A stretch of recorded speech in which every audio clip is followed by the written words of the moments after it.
إن في خلق السماوات والأرض واختلاف الليل والنهار لآيات لأولي الألباب۔ السلام علیکم ورحمۃ اللہ وبرکاتہ۔ محترم ناظرین و سامعین، آج ہم آپ حضرات کو جادو ٹونا اور مشکلات سے چھٹکارا کے لیے ایک بہترین اور مجرب عمل بتلائے دیں گے، اور کالے جادو جنات سے پریشان حضرات اس کو ضرور کرے، اور اس کے ذریعے جس کے اخلاق خراب ہے یا جس کے اخلاق خراب ہو جائے، چاہے مرد ہو، عورت ہو، جانور ہی کیوں نہ ہو، اس کے لیے یہ بہترین علاج ہے، تو اس کی بھی اصلاح ہو جائے گی۔ احادیث شریفہ کی روشنی میں آپ حضرات کو یہ بہترین مجرب عمل بتلا دیا جائے گا، جو بھی کرے گا انشاءاللہ وہ 100% کامیابی پائے گا۔ آج کل کے دور میں کوئی بھی آدمی دکھ، پریشانی، جادو جنات سے بچا ہوا نہیں ہے۔ عورت ہو یا مرد، کسی نہ کسی پریشانی میں ضرور مبتلا ہے۔ ایسے پریشان حضرات کے لیے یہ عمل اکثر کی حیثیت رکھتا ہے، ضرور عمل کرے۔ اول آخر درود شریف 11 بار پڑھنا ہے، اور درمیان میں سورۃ القریش 101 مرتبہ پڑھ لینا ہے، تو انشاءاللہ تعالی جادو ٹونا تمام پریشانیاں اور مشکلات سے جان چھوٹ جائے گی۔ کامل یقین کے ساتھ پڑھنا ہے، ہر غم کا بہترین علاج ہے، اور جو کالے جادو جنات سے پریشان ہے وہ حضرات ضرور کرے۔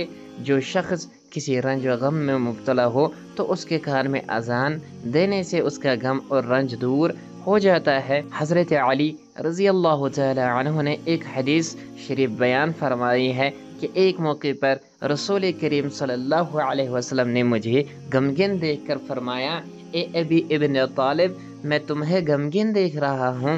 میں نے کہا جی۔ آپ صلی اللہ علیہ وسلم نے ارشاد فرمایا، تم اپنے گھر والوں میں سے کسی سے کہو کہ وہ تمہارے کان میں اذان دے، کیونکہ یہ ہر غم کا بہترین علاج ہے۔ قارئین کرام، اذان کالے جادو، سفلی جادو، ٹونا جادو جنات سے چھٹکارے کے لیے بہترین علاج ہے۔ میں نے بھی بہت بار آزمایا ہے۔ اس کے علاوہ جس کے اخلاق خراب ہو جائے، مرد ہو یا عورت، جانور ہی کیوں نہ ہو، اگر اس کے کان میں اذان دے دی جائے تو اصلاح ہو جاتی ہے۔ حدیث شریف کے مفہوم کے مطابق بد اخلاق انسان ہو یا چوپائی ہی کیوں نہ ہو تو اس کے کان میں اذان دو۔ یہ حدیث شریف مشکات شریف میں ہے جلد 2 میں۔ جب کبھی شیطانی چیزیں انسان کو پریشان کرے اور ڈرائے تو اس وقت بلند آواز سے اذان پڑھنی چاہیے، کیونکہ شیطان اذان سن کر بھاگ جاتا ہے۔ جب کبھی شیطانی چیزیں انسان کو پریشان کرے اور ڈرائے تو اس وقت بلند آواز سے بھی اذان پڑھ لینی چاہیے، کیونکہ شیطان اذان سن کر بھاگ جاتا ہے۔ حضرت سہیل بن ابی صالح کہتے ہیں کہ میرے والد نے مجھے بنو حارث کے پاس بھیجا، اور میرے ہمراہ ایک بچہ یا ساتھی تھا۔ دیوار کی طرف سے کسی پکارنے والے نے اس کا نام لے کر آواز دی۔ ہم نے دیوار کی طرف دیکھا تو کوئی چیز نظر نہ آئی۔ پھر میں نے اپنے والد سے اس کا تذکرہ کیا تو انہوں نے فرمایا کہ اگر مجھے یہ پتہ ہوتا کہ تمہیں یہ بات پیش آئے گی تو میں تم کو نہ بھیجتا، لیکن یاد رکھو جب تم کوئی ایسا خطرہ والی آواز سنو تو اذان کہو، کیونکہ میں نے حضرت ابو ہریرہ رضی اللہ تعالی عنہ کو یہ حدیث بیان کرتے ہوئے سنا ہے کہ جب اذان کہی جائے تو شیطان پیٹ پھیر کر گوز مارتا ہوا بھاگتا ہے۔ حضرت سعد بن ابی وقاص رضی اللہ تعالی عنہ کی بیان کردہ حدیث مبارکہ کے مفہوم کے مطابق اگر کوئی شخص بھوت پریت دیکھے تو اس کو بلند آواز سے اذان کہنی چاہیے۔ جب تمہارے سامنے مختلف شکلوں میں بھوت پریت ظاہر ہوں تو بلند آواز سے اذان کہو۔ ان واقعات کے علاوہ بزرگوں نے اذان کہنے کے بہت سے موقع اپنی کتاب میں نقل کیے ہیں، جو آپ حضرات کو چند میں آپ کو بتلاتا چلوں۔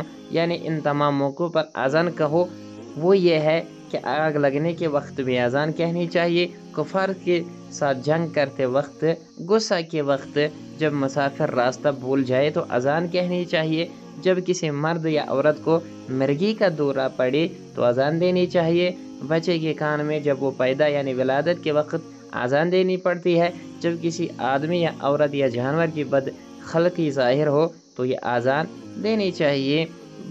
اس کے علاوہ بھی اذان کے بہت سے فائدے ہیں، تو اگر اس کو ہم یقین کے ساتھ پڑھ لیں گے تو بہت سی چیزیں حل ہو جائے گی۔ آگے بھی اس کے بارے میں بتلاتا چلوں گا اذان کے فوائد۔ اللہ تعالی ہم سب کو عمل کرنے کی توفیق عطا فرمائے اور ہر شر سے محفوظ فرمائے، آمین۔